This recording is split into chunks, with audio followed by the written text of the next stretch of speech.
chef, ma ci sei? Sei Sì, pronto? sì, sì, a posto, buonasera, buonasera a tutti. State bene? Tutto a Buonasera. posto? Ben Trasporto? trovato, chef, ben trovato. Grazie, Oggi è Carlotta. lunedì 7 di dicembre. Noi siamo puntuali come ogni lunedì con la nostra consueta rubrica La cucina dei ricordi a cura del grandioso chef Mariano Carbonetti. Grazie, Beh, sempre gentilissima.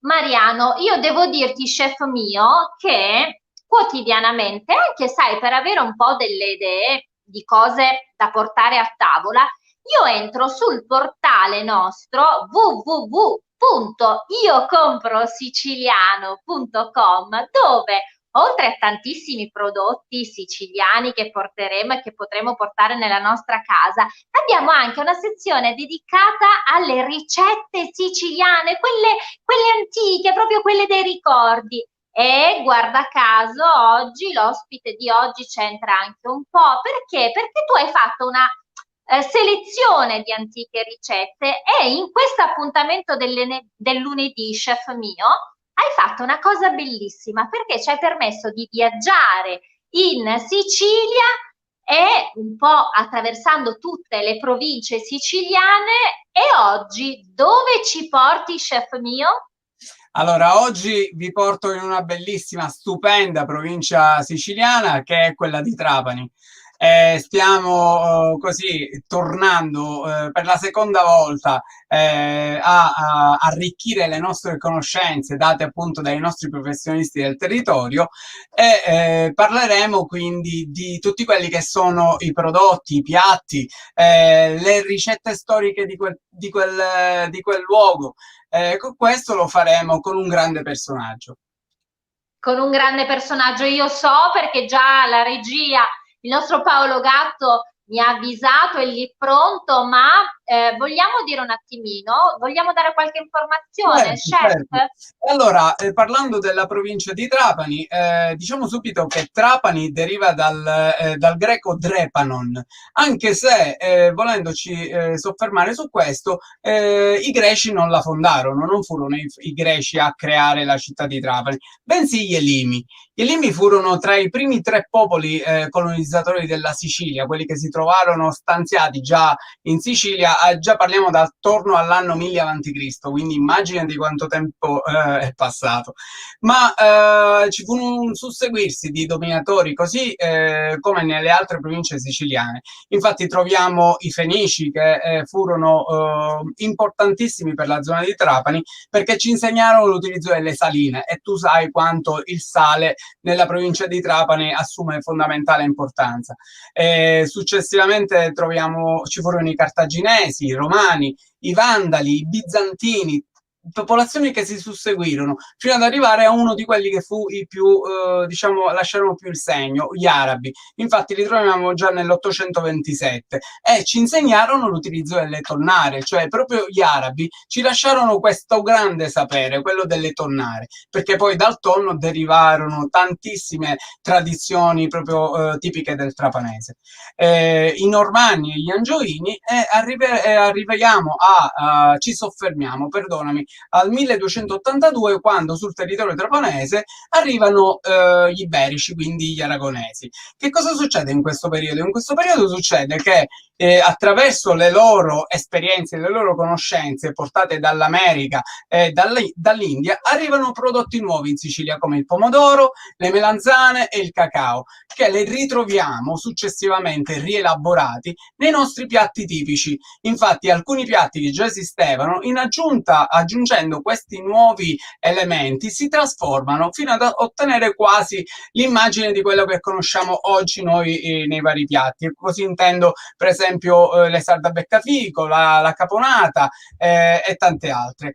Ma un elemento importantissimo che ci portarono gli spagnoli fu invece quello della presenza del cioccolato e del pan di Spagna. Sai perché?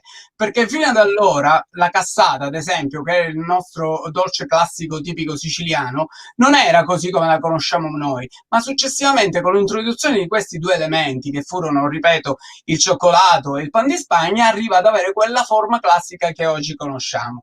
Sempre nel territorio trapanese Ma una cosa importante è l'aglio, scusami, proprio l'aglio, che lo troviamo presente nel territorio di Nubia, il famosissimo aglio rosso. L'aglio rosso, ad esempio, lo troviamo in questo periodo nella famosa pasta con l'agliata, che non è altro che una specie di pesto genovese, dove è stato sostituito il pomodoro fresco e le mandorle tostate a posto dei pinoli. Quindi, diciamo, abbiamo un attimino ricreato col sapere, con i diversi saperi dei vari posti, questi piatti.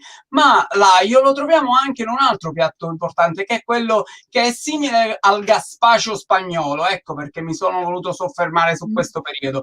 Infatti, il gazpacho spagnolo cos'è? È una emulsione di pomodoro fresco, aglio, cetrioli ed altro. Mentre in Sicilia, proprio nel trapanese, troviamo una sorta di gazpacho che è quello del salamureci, scusami, che non è altro che una specie di salsa creata a freddo con pomodoro a pezzetti, aglio, olio d'oliva, basilico, mentuccia e mandorle, a cui in età, diciamo nel periodo in cui non si stava proprio bene, i poveri di Trapani utilizzavano inzuppare le gallette, quindi cos'erano? Il pane raffermo che restava, quel poco pane raffermo che restava dalle cene precedenti o dalle giornate precedenti.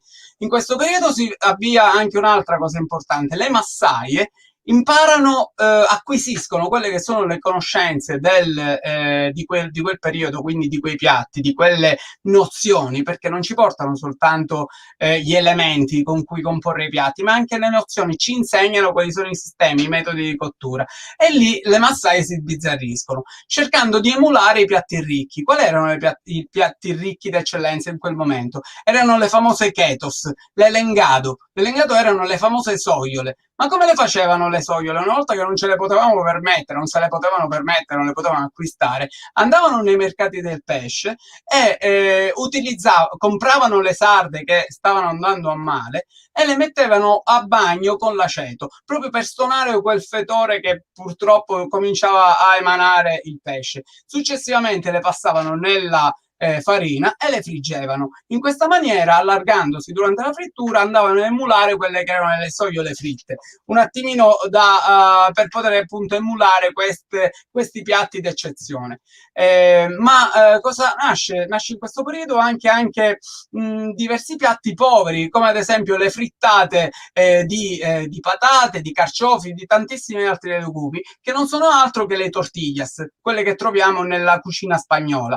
Un altro elemento, ad esempio, i calzoni che noi conosciamo ripieni di vari ingredienti, di vari ortaggi o di altri di formaggi e tanto altro, non è altro punto che l'empanadas spagnola. Questo è un periodo importantissimo. E vi voglio lasciare con una piccola riflessione. Quando in estate i nostri nonni utilizzavano tagliare la pesca e metterla a mollo nel vino rosso, non so se tu ti ricordi, a che cosa ci ricollega questo, secondo te, Katiuska? Alla famosissima sangria. Cioè La sangria, certo. la sangria praticamente deriva, cioè l'utilizzo della pesca a mollo nel vino rosso, come si usa in estate, e in molti paesi ancora continuano a farlo, è semplicemente questo, è una reminiscenza della sangria spagnola lasciata dai nostri dominatori. Ma adesso basta, ci siamo allargati tanto, facciamo entrare il nostro grandissimo ospite. Che ne pensi, Katiuska? Va bene, è proprio arrivato il momento. Signore e signori, in questo lunedì per la cucina dei ricordi, chef, do a te il piacere e l'onore. Abbiamo il grandissimo onore di avere con noi stasera lo chef Pepe Giuffre. Ed eccolo qui. Buonasera. Buonasera, benvenuto e ben trovato. Chef, buonasera. A tutti.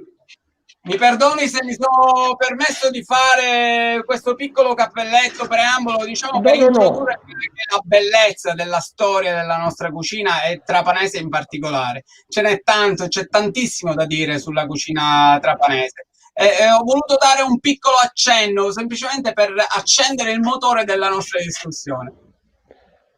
Si può dire che mi hai dato la nota vincente. Diciamo, oggi parlo di note perché come sapete a Milano nel tempio della musica, dell'opera, si inaugura la stagione. Anche noi a Trapani abbiamo delle note da mettere in pista.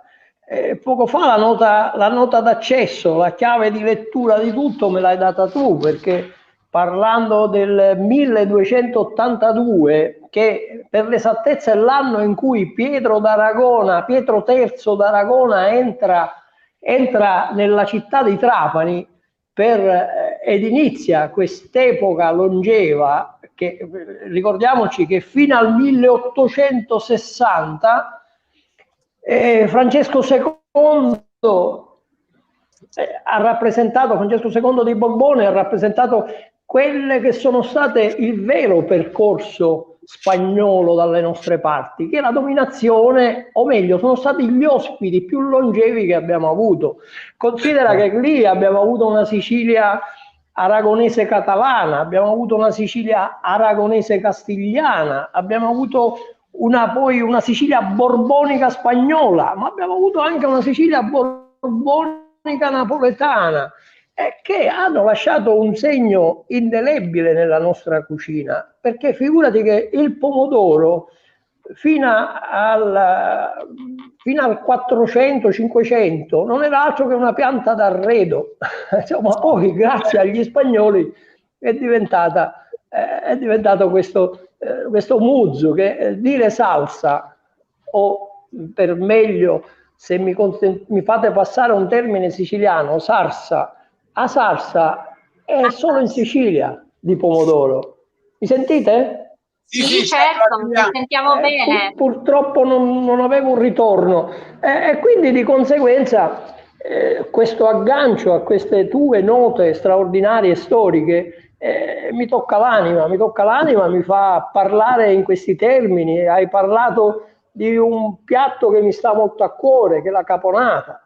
Bene, la caponata, vero che gli spagnoli portano il cacao, portano queste meraviglie dall'America, eccetera, eccetera, ma la caponata, che tutto sommato, insomma, non si è mai riusciti a delinearla, questo cappon di galera chiamato, ma galera no, la galera non è altro che le galee sono le barche spagnole, che naturalmente, hai parlato di galletti. I galletti era il pane del marinaio, il pane col sesamo, il pane che diventava duro e che poi alla fine veniva un po', come dire, ammorbidito. Il classico salamureci, che non è identificato, perché considera, almeno dalle mie parti, ricordo questo particolare, che la cucina, le ricette sono orali, non sono scritte.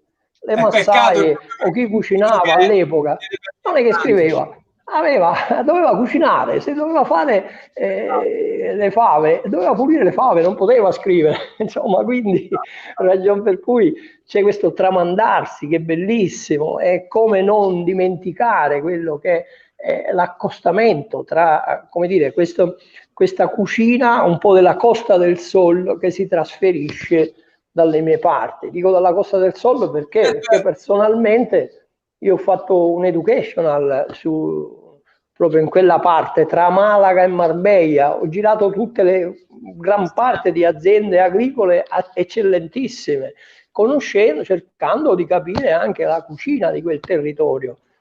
Ti assicuro, mi sono sentito a casa, nel senso che tantissime cose, oltre alla terminologia, perché il siciliano si accosta molto alla dialettica spagnola, oltre alla terminologia ho visto delle preparazioni che mi sono sentito un po' a Trapani. Vedi, Trapani, questo territorio che ha un po' disegnato la rivoluzione gastronomica.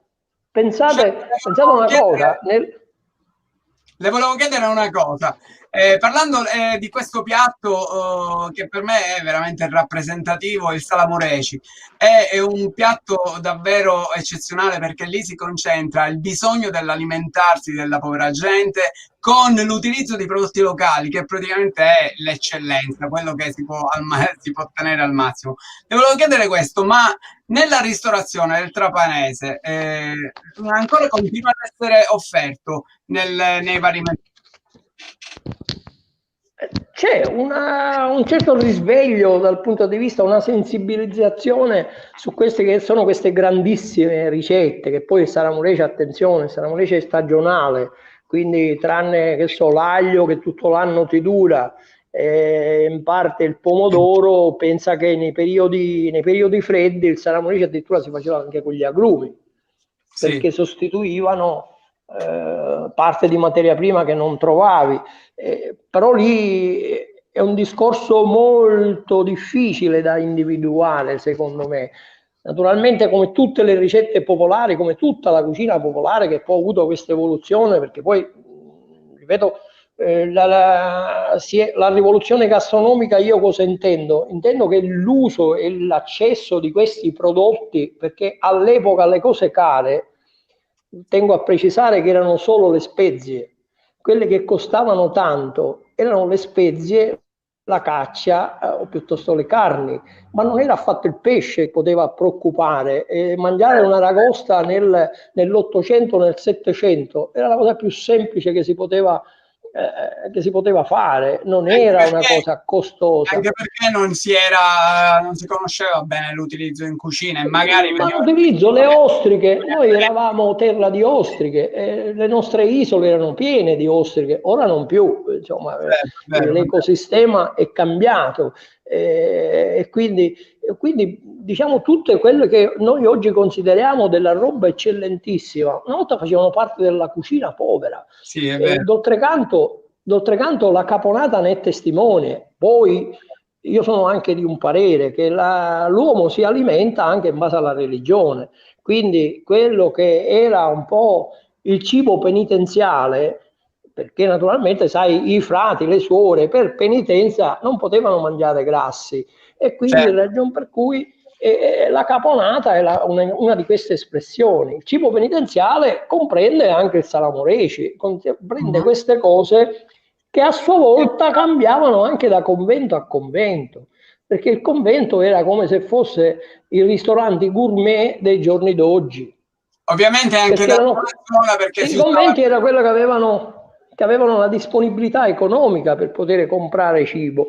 Quindi basta pensare San Francesco di Paola. Bene, il convento di San Francesco di Paola a Trapani è quello che ha denominato la cucina paolina. La cucina paolina non ne parla più nessuno, o meglio, si sente dire pasta alla paolina, ma pasta alla paolina non è una ricetta, attenzione, è semplicemente un po' quello che veniva dettato da questi frati che naturalmente rispettando la religione, rispettando le imposizioni che in quell'epoca erano rigidissime, avevano questo mangiar di Certo. magro che naturalmente comprendeva ortaggi, ma non escludeva il pesce, quindi magari ti Una facevi cosa, la... mi perdoni se la disturbo, perché guardi, io con lei vorrei fare una puntata che duri almeno 12 ore, ma purtroppo, Non si purtroppo può. questo non è mai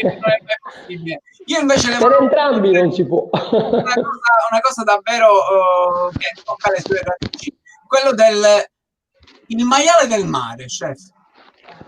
Il maiale del mare, ritorniamo in quell'argomento della cucina penitenziale, perché dalle tonnare che il tonno, come tu mi insegni, ha 99 stalli, avendo 99 stalli, allora a quel punto si tiravano fuori 99 prodotti che magari tra questi c'erano i monili fatti con la spina del pesce o gli occhi o l'olio o quello e l'altro, ma la maggior parte erano tutti prodotti alimentari. Questi prodotti alimentari che naturalmente venivano messi in conserva, la conservazione, quella col sale, era quella più indicata per poter insaporire poi la cucina durante l'anno. Anche dalla presenza Pensate un dell'inquilino. po' quello che significava andare a fare una pasta dove non hai chissà quali ingredienti che puoi tirare fuori delle salse, poniamo il caso, il classico esempio della pasta concimata, perché nella cucina patrizia non potevi dire quel termine volgarissimo della pasta, scusate la frase, ma è così, funzionava così, la pasta cacata, che era la pasta con la ricotta. Non sempre potevi avere la ricotta e cose varie, che era un emulsionante, era uno che ti arricchiva quel piatto. E allora, da necessità virtù, se si buttava giù questi maccheroni o questi busiati o questi cavati a mano, il brodo di quella pasta con un po' di uovo di tonno che poi tradotto è diventata bottarga, ma una volta era uovo di tonno perché si metteva sotto pressa, sotto sale per 40 giorni, poi e quindi era salatissimo. Ma oltre che essere salatissimo, ha un gusto talmente persistente che naturalmente ti consentiva di questo. Aturnina salata, attenzione. Come fai a mangiare un pezzo di tonno che è stato conservato sotto sale? E allora lì nasce l'ingegno, nasce che da 100 grammi cucini per 100 persone, perché tanto il sapore che ti porta è come quel pezzettino di sarda salata che metti assieme alla cipolla e l'aglio e poi la fa diventare pasta a paolina, come chiamate voi a Palermo, pasta con le angiove, per ora non mi sovviene il termine. L'anciova. Chef, ma dal tonno stesso, ma davvero non si butta niente, perché assolutamente dalla bottarga al lattume, addirittura il lattume, cioè dico, riuscire ad utilizzare, a creare qualcosa di edibile il lattume veniva prodotto dalle gonadi del tonno, no? Erano le sacche in cui viene prodotto lo sperma, diciamo, del tonno, addirittura del tonno maschio, perfetto. Che cosa si riesce a fare? Il cuore stesso, che veniva impiegato, utilizzato. Io ad esempio non ho mai avuto la fortuna di cucinare il cuore di tonno, ma mi creda, ho veramente questa grande voglia di farlo, perché è un pesce nobilissimo e bisognerebbe rispettarlo per tutte le sue parti. Anche le interiora stesse, addirittura, chef, mi confermi se è vero oppure no, le interiora durante la fase in cui il tonno veniva squartato, quindi veniva pulito, veniva utilizzato, le interiora non venivano né vendute né regalate, ma erano i tonnaroti che si prendevano le interiore, perché da lì saltavano fuori veramente delle cose gustosissime. Io so per detto da un raiz che venivano bollite e poi servite con olio e limone. Non so, mi confermi se è vero? Sì, no, ma anche conservate, oltre che naturalmente subire un processo immediato, subivano il processo della conservazione, o sotto sale o piuttosto con delle scottature e poi venivano messe sott'olio, eccetera, eccetera. Ma ripeto, si apre un argomento talmente vasto che è difficile andarci dietro. Oltretutto, oggi, piano piano, in pillole, queste cose si stanno riprendendo. D'altro canto, oggi siamo arrivati a parlare di bresaola di tonno. Io personalmente atterrisco, perché la bresaola non è affatto la bresaola di tonno, ma non è altro che un pezzo di tonno conservato con le erbe e cose varie, eccetera, eccetera, che da qua si è fatto sempre. Il salame di tonno fatto no? Quella per la verità ha un termine di natura diversa. Quello non è il salame di tonno, è la ficazza. La ficazza non è altro che quello che rimaneva attaccato nella spina. È una parte poverissima, fra l'altro. Esatto. Veniva messo in questo budello, tagliata con la punta del coltello, proprio si raschiava e quindi a volte ha anche dei frammenti bianchi. Questi frammenti bianchi erano la parte della spina che venivano messe dentro questo budello e sempre con lo stesso procedimento della bottarga si conservavano. Ma questo è, come dire, per noi trapanesi è come parlare del salame Napoli piuttosto che Milano, per andare indietro coi tempi. Poi sono nati una serie di soluzioni innovative.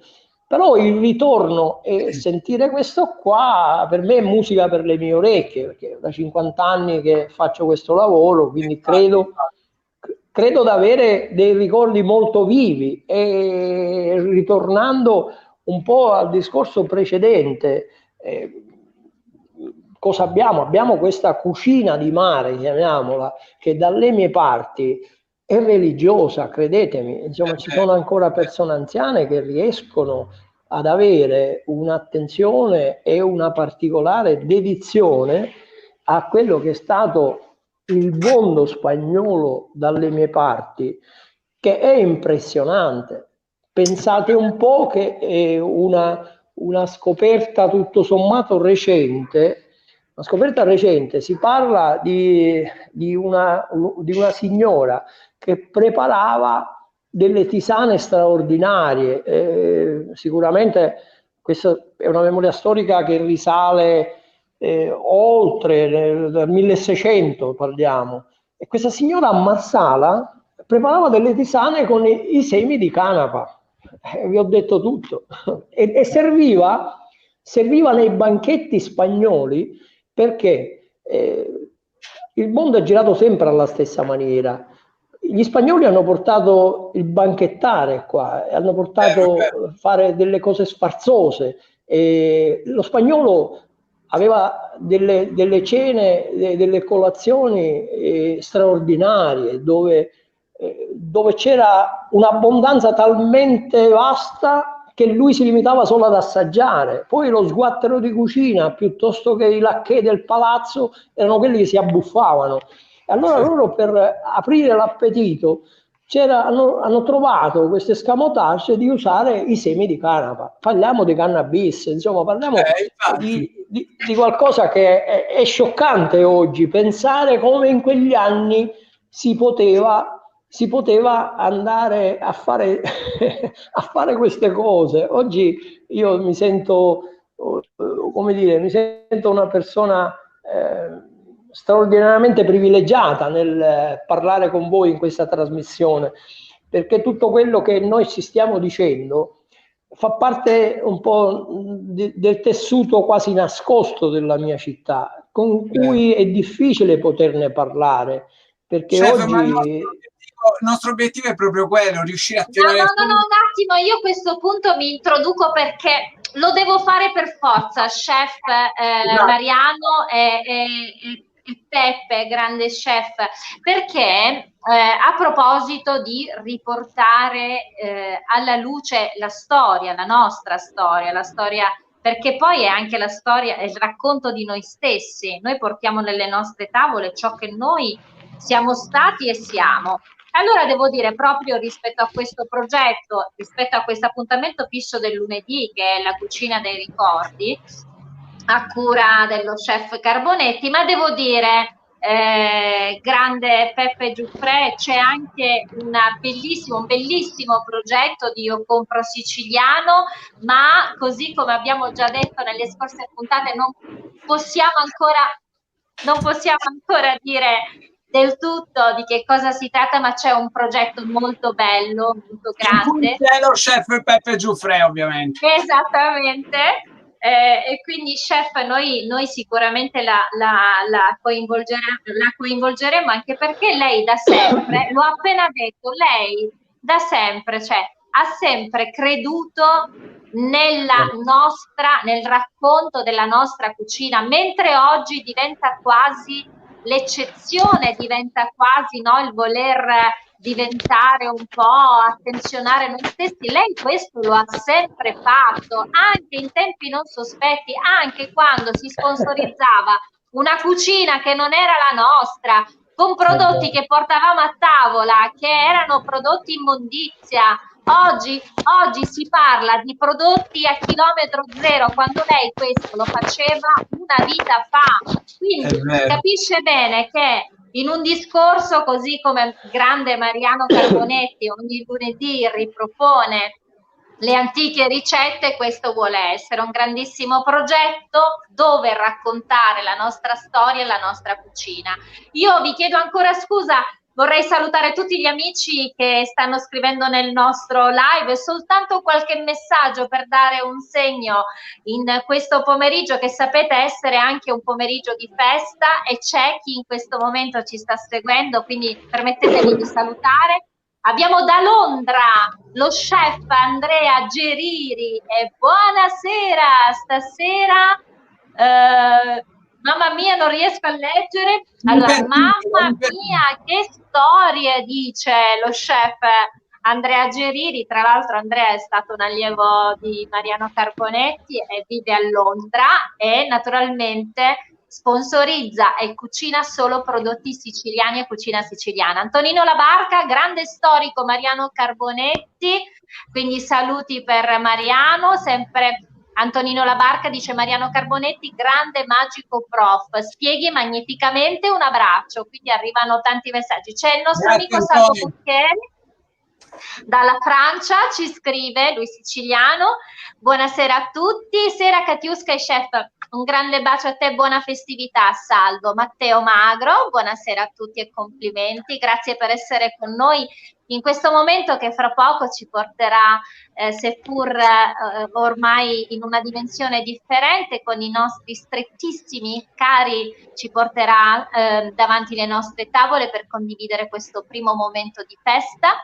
C'è Gioiele, un saluto dal Belgio, ciao caro, grazie per essere in collegamento con noi. Ancora Luigi Malerba, buonasera, buonasera a tutti voi, ciao Luigi. E saluto tutti coloro che hanno scritto nel nostro live. Beh, questa sera è una sera di festa, in questo momento ci si prepara per vivere in maniera ancora più forte, ancora più sentita questa prima festività, visto il periodo.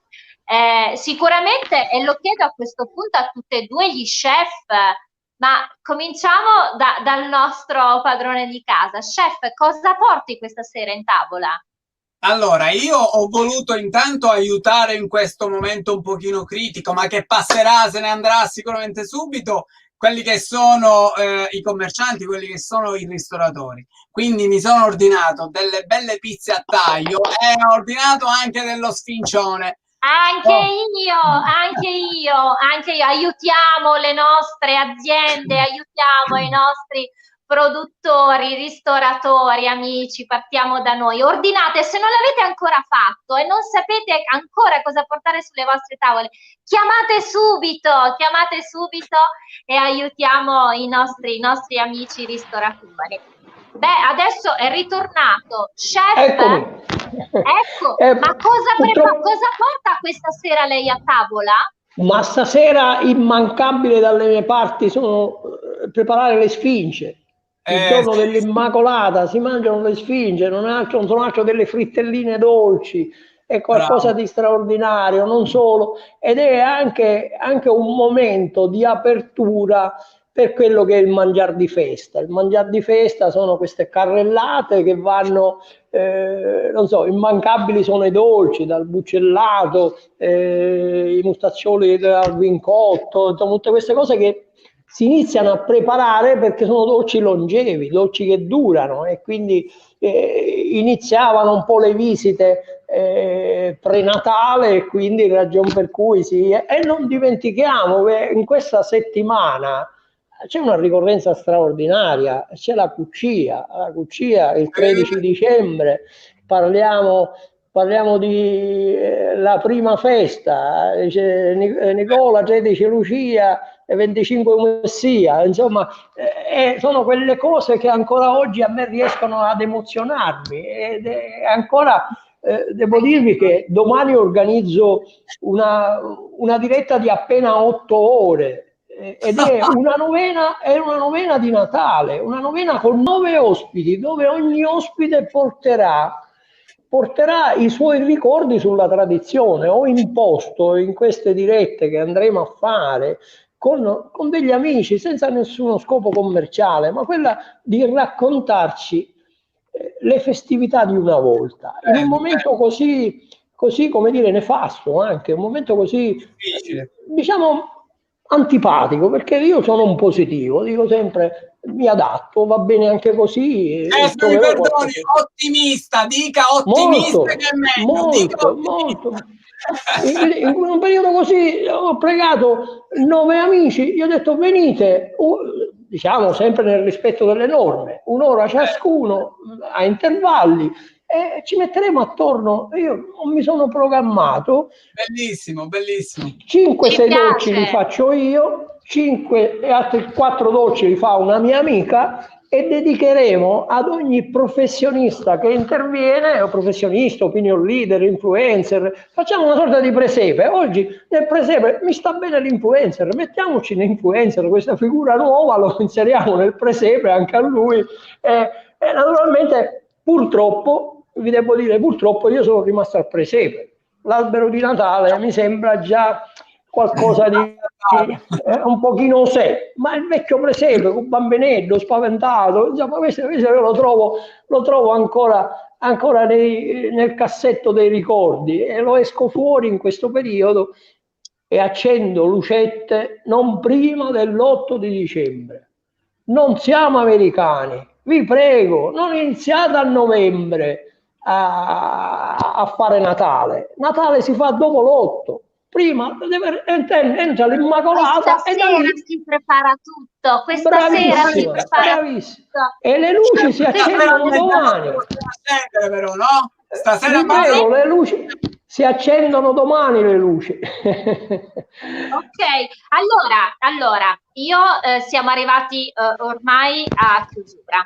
Devo dire, Mariano, penso che con lo chef Giuffre potremmo benissimo organizzare, così come dice lui, una diretta di 8 ore, perché è così bello parlare, è così bello sapere, è così bello scambiare storie, racconti, che penso che queste 8 ore andrebbero via velocemente. Volevo ringraziare lo chef Peppe Giuffre, che rappresenta veramente la storia del racconto della nostra cucina. Grazie davvero, chef, da sempre e per sempre. Io volevo dire una cosa: da domani pomeriggio avremo i nostri pomeriggi special con le puntate più special. E quindi seguite alle 18 i nostri pomeriggi. Noi naturalmente con il chef Mariano Carbonetti ci si rivede settimana prossima, ogni lunedì, la cucina dei ricordi. E volevo anche dire che oltre a ciò che non possiamo dire sul progetto Food, ma ci sono altre sorprese per settimana prossima. Questo fine settimana scoprirete di che cosa si tratta, ma settimana prossima per pomeriggio special sapete che sorprese, e quindi vi aspettiamo come sempre. Io vi do appuntamento, anche se domani è una giornata di feste, ho grande piacere di condividere il mio live delle 12 insieme a tutti gli amici di Io Compro Siciliano. Dico a Mariano e dico a Peppe buona festività. Dico a tutto il popolo di Io Compro Siciliano buona festività. Sicuramente questo periodo ci permette di vedere con un altro occhio e soprattutto con altre emozioni ciò che accade anche a partire da noi stessi e dalle feste che quest'anno condivideremo in maniera differente. Benissimo, noi siamo arrivati a chiusura e a questo punto cosa ci aspetta, Mariano? Intanto ci dobbiamo avvicinare. Perché? Peppe, Mariano, noi siamo in chiusura e quindi, così come ogni chiusura da 8 mesi. Katiuska, solo una cosa, perdonami, volevo veramente ringraziare con il cuore il maestro Giuffre, perché per me è un grandissimo onore averlo stasera di nuovo con noi. E sarà ancora sempre più bello riuscire a fare trasmissioni, tutte quelle manifestazioni, tutto quello che porteranno alta la nostra Sicilia. Grazie maestro, veramente di cuore. Mi corre l'obbligo però a me, mi corre l'obbligo di ringraziare voi, perché oggi mi avete dato un onore straordinario, quello di parlare della mia terra, di parlare della mia gente e principalmente vi devo lasciare con un aiuto, helpmi, aiutatemi, vi prego. Si parla di un progetto Food. Il futuro per me è oggi, non può essere domani. The future is today for me. E quindi vi raccomando, sbrighiamoci con questo progetto. Assolutamente sì, certo. E non solo, vi raccomando, non chiamatemi chef, Io non sono francese. Cuciniere! Peppe, Sono Peppe, sono Peppe, basta Peppe, tutta più cuciniere va bene, ma non più di questo. Chef è una parola molto grossa. Grande umiltà, veramente complimenti. Grazie. Buone feste, buone feste. A questo punto, augurando un attimo, non andare via maestro, perché augurando naturalmente anche a Paolo Gatto che è regia e allo staff di Io Compro Siciliano buona festività, a questo punto dovreste ripetere con me per favore. Compro Siciliano. Ci piace. Auguri a tutti, grazie per essere stati con dimostro pure perché compro siciliano, perché in agosto uso le melenzane, l'anguria, l'uva a settembre, il melograno, anche io compro siciliano, le cose di stagione, mi raccomando. Grandissimo. Buone feste. Auguri. Buone feste. Sigla.